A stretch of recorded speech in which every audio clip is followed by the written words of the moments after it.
C'était total, brutal, effrayant et stupéfiant. À 40 ans, Nadine était une maman sportive à la vie amoureuse stable avec un suivi médical régulier.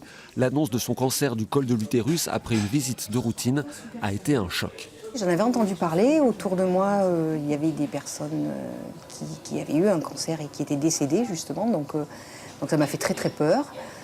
20 ans plus tard, l'épreuve est passée, restent de mauvais souvenirs, une chirurgie pour retirer l'utérus, puis des traitements douloureux et intrusifs. Et dans la vie quotidienne, pas forcément facile à gérer. Donc voilà, y compris pour la vie de couple aussi. Enfin voilà, c'était pas très facile. Nadine a été soignée au CHU de Limoges où sa situation n'est pas exceptionnelle. Il y a en France 3000 cancers du col de l'utérus chaque année et 1000 décès. Ce cancer est causé par le papillomavirus, un virus rencontré par l'ensemble de la population au cours de la vie sexuelle. Le virus, en général, notre défense immunitaire va l'éliminer. Parfois, ce virus peut persister et être à l'origine d'un cancer qu'on appelle le cancer de l'utérus.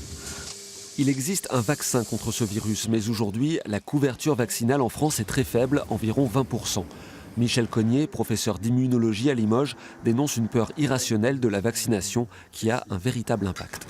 Cette conséquence, on la verra réellement dans 10 ans ou 15 ans, au moment où bon nombre de ces cancers induits par l'HPV, comme le cancer du col de l'utérus, mais aussi les cancers du pénis, de la vulve, bon nombre de cancers ORL, parce qu'il y a aussi des cancers de la sphère ORL qui sont induits par le même virus. Donc quand on va voir ces cancers disparaître dans de grands pays développés comme l'Australie, comme le Royaume-Uni, et puis au contraire persister avec une fréquence élevée en France. On sait qu'on pourrait éviter la survenue de ces cancers grâce au vaccin, puisque c'est aujourd'hui l'un des seuls cancers qui est dû essentiellement à un virus. Nadine est désormais grand-mère et sa position est claire. La vaccination, je la préconise pour mes petites filles. Et il faut le faire, enfin, il faut pas hésiter. Si on peut éviter tous ces traitements, parce que ça peut aller très très vite du coup, donc c'est mieux, c'est beaucoup mieux.